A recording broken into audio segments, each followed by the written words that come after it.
We've spent decades trying to prove that women are just as strong as men. But what if the point was never to be the same? We were never meant to compete about who's best, who's stronger, who's smarter. We were meant to complete. We're not built to battle with each other, but to find balance. This isn't about going back in time, but about remembering what got buried and why the feminine story was never supposed to be a counterattack, but more so a counterpart.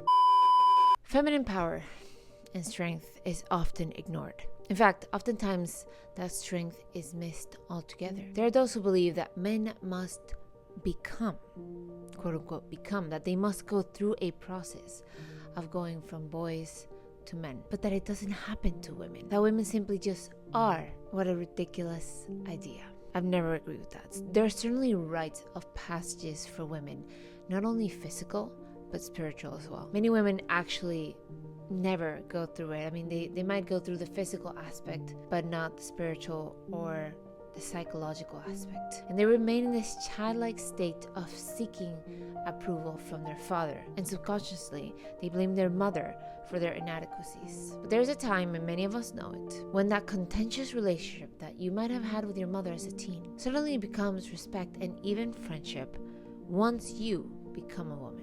We used to have rituals, bleeding ceremonies, midwives, grandmothers who sat you down and told you the truth about life, love, power, and pain. Now, many of us grew up not becoming women, but growing older in girlhood, still craving permission, still fearing rejection. There's a reason why there's so many mythical stories about becoming a woman. Have you ever heard or read the story of Baba Yaga? Maybe you've heard of Persephone and Demeter, or maybe Inanna's descent into the underworld. Inanna's descent, for example, she's the queen of heaven, stripped layer by layer as she descended into the underworld, not defeated, but transformed. A rite not of submission, but of integration. She returns not the same, but more whole. Demeter and Persephone, a tale of loss, rage, and seasonal rebirth, the grief of a mother, the initiation of a daughter. This isn't weakness, this is the cycle of life and death. And there's Baba Yaga, the scary witch in the woods. Feared, but powerful. She doesn't cuddle, she tests you. She's the one you meet when you're ready to stop being a girl and start becoming a woman. When you read old myths, you can feel it, I think. Get a sensation that there's power in the feminine, but you can't quite put your finger on how, at least not like male strength, because it's quiet, it's woven into the background like wind behind the sails. You can't really easily see it or quantify it, but it's there, like the wise woman, the hearth keeper, the dreamer, the queen who doesn't need to raise her voice to command the room. But over time, that version of feminine power vanished. Those stories disappeared. Women were written as weak, passive, submissive, silly. Women were pushed into caricatures.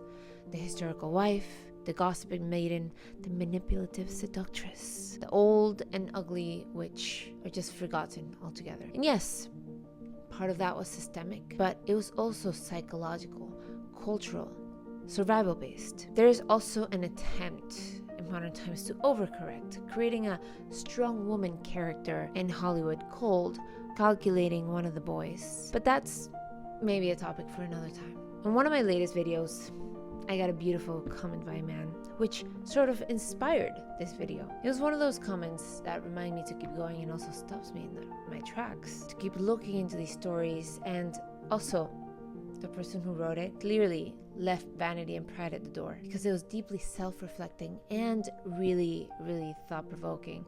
It's a longer comment, but one of the things he said was, I think a lot of male pride has always been tied to survival.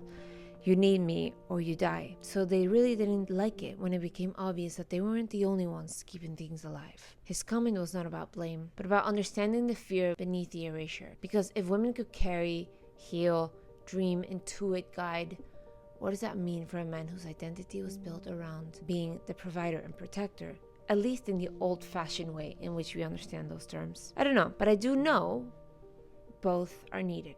So I will not participate in a culture which attacks men, or the other counterculture now attacking women. But I do want to talk about women. I want to explore what makes us, unique and different, and powerful in a different way than men. And I'm not doing this from a place of all-knowing, but out of curiosity and exploration. So if you're interested in that, subscribe and let me know where to look. I also got another comment on that video, which was a bit more critical. She asked me what feminist theory there was trying to make us more like men.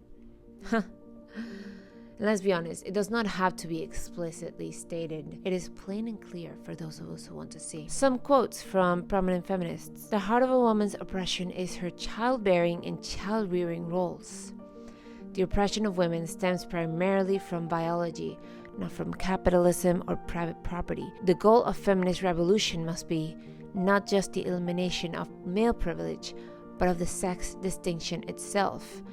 Genital differences between human beings would no longer matter culturally. No woman should be authorized to stay at home to raise her children. Society should be totally different.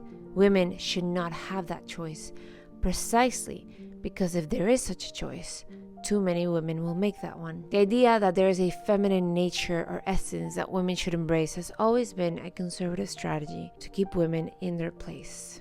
All these prominent feminist thinkers clearly side with the idea that gender differences must be eliminated, but to err on the side of making women more like men. I mean, just look at the sexual revolution. We were told to admire the women who could kill with a sword, not the ones who could heal.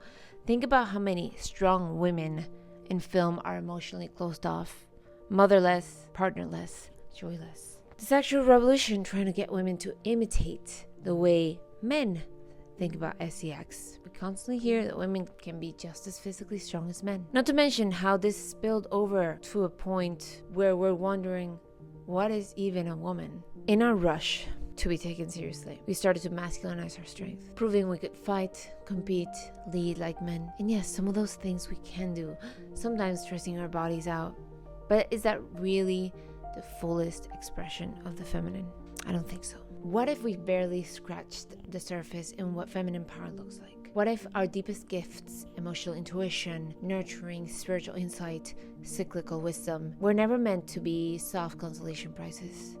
Like, oh, here you go, sweetie. But essential forces in human survival. Not equal to men as in identical, but equally vital.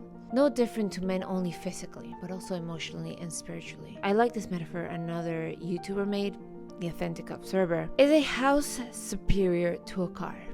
It depends. On getting us from place to place? Certainly not. Maybe on giving us shelter? Then yes. It is silly to compare the two that way because they serve different purposes. Just like men and women are built for different things. We don't think of patience as powerful or softness as strong, but it is. Try watching a woman holding a newborn for hours while she is sleep deprived and still healing. There's nothing weak about that. Try watching a woman push an actual human being out of their body.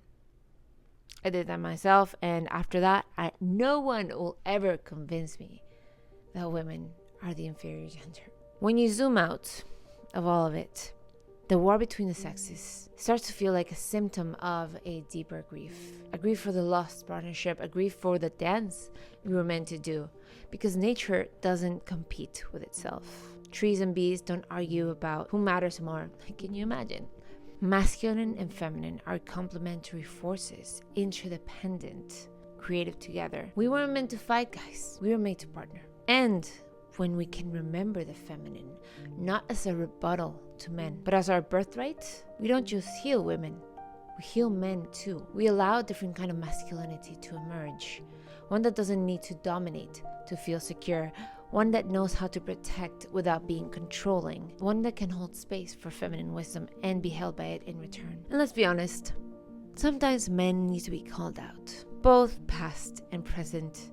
In fact, they like it, as long as it's not a condemnation. I'm not here to fight men, I'm here to remember women, to explore the stories that are not giving much thought. I'm here to explore that in my further videos. And if you like this one, like, subscribe, leave a comment, and see you next time.